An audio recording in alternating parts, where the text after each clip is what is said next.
ప్రకాశం జిల్లాలో మోంతా తుఫాను ప్రభావం కనిపిస్తుంది. గంటకు 15 కిలోమీటర్ల వేగంతో మోంతా తుఫాన్ కదులుతున్నట్లు వాతావరణ శాఖ తెలిపింది. తుఫాన్ తీరం దాటే సమయంలో గంటకు 100 నుంచి 110 కిలోమీటర్ల వేగంతో గాలులు వీచే ఛాన్స్ ఉందని ఐఎండీ తెలిపింది.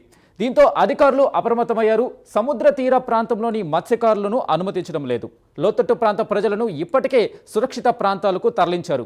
అత్యవసరమైతేనే తప్ప ప్రజలు బయటకు రావాలని అధికారులు హెచ్చరికలు జారీ చేశారు. దీనిపై మరింత సమాచారం మా ప్రతినిధి శ్రీనివాస్ అందిస్తారు. శ్రీనివాస్, చెప్పండి, ఏదైతే తుఫాను ప్రభావం ఎలా ఉంది, అధికారులు ఏమంటున్నారు, ఎన్డీఆర్ఎఫ్ ఎస్డీఆర్ఎఫ్ బృందాలు ఎలాంటి జాగ్రత్తలు తీసుకుంటున్నాయి, పరిస్థితి ఏంటి?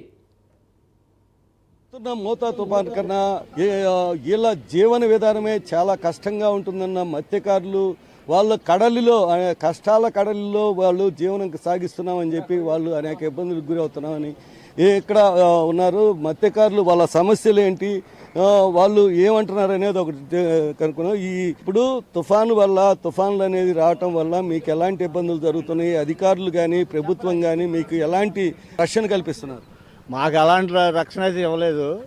మాకు అదే చెప్పలేవద్దు, పడవ ఏటకెళ్ళొద్దు అని చెప్పి ఆపేసేసారు. అధికారులు అయితే అందరూ ఏడమంటున్నారు. కలెక్టర్ కానించి అందరూ, కలెక్టర్ కూడా 2 సార్లు వచ్చాడు ఏడకి.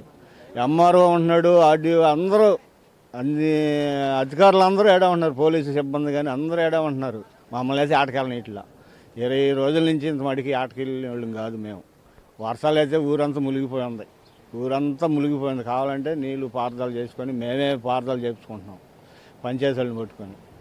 ఈ బియ్యం వచ్చాయంటున్నారు, మాకైతే ఇవ్వాల ఇంకా డబ్బులు. ఇప్పుడు ఈ తుఫాన్లు సమయంలో మీరు వేటకెళ్ళని పరిస్థితుల్లో ప్రభుత్వం మీకు బియ్యం ఉచితంగా వేయటం కానీ లేకపోతే నష్టపరిహారాలు కానీ లేకపోతే ఇట్లాంటివి ఎప్పుడన్నా ఇస్తూ ఉంటారా, లేకపోతే ఇదే ఇలాగే వదిలేస్తారు? అప్పుడప్పుడు ఇస్తుంటారు. ఒకసారి బియ్యం ఇస్తుంటారు, కూరగాయలు ఇస్తుంటారు, అన్నీ డబ్బులు ఇస్తుంటారు కొద్దిగా. ఆ సహాయాలు చేస్తుంటారు. ఇప్పుడైతే ఏమీ లేవు, ఏమి ఇవ్వలేదు. కానీ నిన్న జనార్దన్ గడు వచ్చి చూసి వెళ్ళాడు. బియ్యం అయితే ఈమన్నాడు.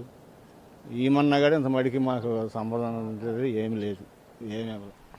మీరు చెప్పండి, ఇప్పుడు మీకు ఎన్నాళ్ళ నుండి అంటే వరుసగా మనకి ఏదో తుఫాన్ రావటం కానీ లేకపోతే ఎలాంటి ఇబ్బందులు జరుగుతున్నాయి, అలాగే మీకు జీవన విధానానికి ప్రభుత్వం అనేది అంటే వరుసగా వస్తున్న తుఫాన్ నేపథ్యంలోనే మీకు ఈ ఇబ్బందులు వస్తున్నాయి? మాకు బాగా ఇబ్బందులు వస్తున్నాయి. వచ్చిన బోట్ల గురించి కానీ గతం ఒక 2 నెలల నుంచి 3 నెలల నుంచి ఆటలు లేవు అసలు. మాకు ఆ బోట్లలో ఒక భయం పుట్టింది. ఆ బోట్లలో వచ్చి లాక్కెళ్ళిపోతారని చేస్తారని మళ్ళీ వాళ్ళ దగ్గొట్టేసి గతం వాళ్ళని చూసి మేము భయపడి అక్కడి నుంచి వెళ్తలేదు. మళ్ళీ మధ్యలో తుఫాన్లు అంటున్నారు, అక్కడి నుంచి ఆటే లేదు అసలు. ఇప్పుడు తుఫాన్లన్నీ మళ్ళీ ఇప్పుడు గతం ఒక 20 రోజుల నుంచి ఆపేశారు. వర్షాలు పడి మా ఇల్లు మునిగిపోయినాయని మా పంచాయతీ వాళ్ళు చూస్తున్నారే కానీ పట్టించుకునే వాళ్ళు నీళ్ళు మట్టికి కొట్టిస్తున్నారు అంతే. పంచాయతీ తరపున మోటార్లు పెట్టి అవి కొట్టిస్తున్నారు. గతం తిన్నారా లేదా అసలు జరుగుబాటుగా లేదు. తెచ్చుకుంటే ఇప్పుడు అధికారులు సురక్షిత ప్రాంతాలకు తరలిస్తున్నాము, అలాగే తుఫాను షెల్టర్లోనే ప్రతి ఒక్కళ్ళు ఇబ్బంది అయిన వాళ్ళు తుఫాన్ షెల్టర్కి రావాలని చెప్పి వాళ్ళు చెప్పడం జరుగుతుంది. దానిపై మీరు ఎందుకని తుఫాన్ షెల్టర్కి వెళ్ళలేదు? మీ ఇల్లు మునిగిన తర్వాత ఎలాంటి పరిస్థితులు? నిన్న అడిగాము, అప్పటికి మేడం హెచ్ఎం మేడం వచ్చింది. ఆ బడి తాళాలు ఇమ్మంటేనో గ్యాం చక్రవర్తిని వాళ్ళని అడగమన్నారు. వాళ్ళని అడిగి అయితే వాళ్ళు ఇమ్మంటే ఇస్తామని చెప్పింది హెచ్ఎం మేడం కూడా. అవి కానీ బడి స్కూల్ కానీ ఇస్తే దానిలోకి వెళ్తాం. తుఫాన్ షెల్టర్లోకి వెళ్ళమన్నారు. అది ఎక్కడో శ్మశానంలో ఉంది. పచ్చిపెట్టలు వేసుకొని ఆడాలండి తుఫాన్ షెల్టర్లోకి పండుకోవడానికి. ఇప్పుడు తుఫాన్ షెల్టర్లో కానీ ఉండే పని అయితే మీకు వసతులు ఉంటాయి, భోజన వసతి ఉంటుంది, అలాగే ఆ హెల్త్కి సంబంధించి ఆరోగ్యానికి కూడా అక్కడ సిబ్బందిని పెట్టడం జరిగింది. ఇలాంటివి ఉన్నప్పుడు మీరు స్కూల్లో బడిలో పెట్టడం వల్ల మీకు ఇలాంటి వసతులు అనేది ఉండవు కదా?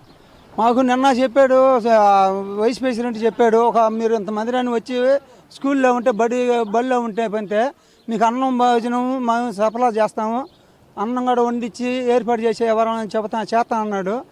అది ఈ నైట్కి చూసుకొని వెళ్తాం. ఇప్పుడు వెళ్ళాలనుకుంటున్నాం, అన్నీ సర్దుకొని ఆ బడి స్కూల్లోకి వెళ్ళిపోతాం. ఇప్పుడు మీకు ఈ తుఫాన్లు రావటం ఇటీవల కాలంలో బాగా ఇబ్బందులకు గురవుతున్నారు. మీ జీవనానికి ఎలాంటి పరిస్థితులు ఉన్నాయి? జీవనానికంటే భారీ ఇప్పుడు అప్పులు తెచ్చుకొని తింటమే. అప్పులు ఇచ్చేవాళ్ళు వెళ్ళారు. బట్టి కొట్లు చిల్లర కొట్లకి వెళ్ళి అప్పులు తెచ్చుకొని వండుకు తింటున్నాము. అయ్యగాడు ఆలుగాడు ఈయన అంటున్నారు. వాళ్ళకి బైకులు కడుతుంటే కదా ఇచ్చేది. అవి వాళ్ళు ఎందాకని ఎత్తామని వాళ్ళు అంటున్నారు. ఇప్పుడు మీరు చెప్పండి, ఇప్పుడు ఈ జీవనానికి సంబంధించి ఇప్పుడు మీకు తుఫాన్లు పడినప్పుడు ఎలాంటి ఇబ్బందులు వస్తాయి? మాకేందంటే తింటా ముద్దలేదు సార్, అది వెళ్ళి తెచ్చుకుంటే తిన్నట్ట లేకపోతే లేనట్ట. మా ప్రభుత్వం అన్న వాళ్ళు ఇగో ఇది ఉండయి తీసుకోమని ఒకళ్ళు ముందు రాలి ఇప్పటికి ఊరంతా మునిగిపోయి ఉంది. ఆ మోటార్ పెట్టి కొట్టేస్తున్నారు, పంపింగ్ చేపిస్తున్నారు, ఆ నీళ్ళు అట్టనే ఉంటున్నాయి. మాకు ఏదన్నా ఆటకెళ్తే తిన్నట్ట లేకపోతే లేదు. 20 రోజులు కనీసం 4 రోజుల నుంచి ఆపేసారు. మా పొదుపులో కట్టుకుంటే ఇబ్బంది అయిపోతుంది. మాకే పని లేదు, మాకే పనికి వెళ్ళం. ఇంకడ వెళ్తే ఆ పని వెళ్తాం, బోట్ వెళ్తాం, లేకపోతే ఇంటికాడే. మాకు బాగా ఇబ్బంది అయిపోతుంది సార్. గతంలో తుఫాన్లు అనేది వచ్చినప్పుడు మీకు ఎలాంటి ప్రభుత్వం ఎలా ఆదుకునేది? ఏమన్నా బియ్యం ఇవ్వటం కానీ, నిత్యావసర సరుకులు ఇవ్వటం కానీ, లేకపోతే ఎలాంటి పరిస్థితులు ఏమైనా ఉండే? ఏం లేవు సార్, ఇంత మట్టుకి ఏ ప్రభుత్వం కూడా 1 రూపాయి ఇచ్చిన వాళ్ళు లేరు. మాకేం లేదు సార్. అది అంటే సముద్ర బిడ్డలుగా చెప్పుకునే వీళ్ళు సముద్రం మీదైనా పోరాడగలుగుతాం, కానీ ఇక్కడ తుఫాన్లు ఇలాంటి పరిస్థితుల్లో అధికారులు వాళ్ళని వేటకి వెళ్ళొద్దని చెప్పి చెప్పటం, అలాగే నిషేధం చేయటం. కానీ వాళ్ళు వేటకెళ్తేనే వాళ్ళకి జీవనం సాగే పరిస్థితి, డొక్కాడితే కానీ డొక్కాడని పరిస్థితులు వాళ్ళకి. ఇలాంటి పరిస్థితుల్లో వాళ్ళు అనేక ఇబ్బందులకు గురవుతున్నామని చెప్పి ఇక్కడ ప్రభుత్వం వాళ్ళకి తుఫాన్లు ఇలాంటి విపత్తులు వచ్చినప్పుడు వాళ్ళకి తగిన విధంగా సదుపాయాలు కల్పించి వాళ్ళకి ఏదైనా ఆర్థికంగా ఆదుకోవాలని చెప్పి మత్స్యకారులు కోరుకుంటున్నారు. కెమెరామెన్ అనిల్తో శ్రీనివాస్, ప్రైమ్ 9 న్యూస్, ప్రకాశం.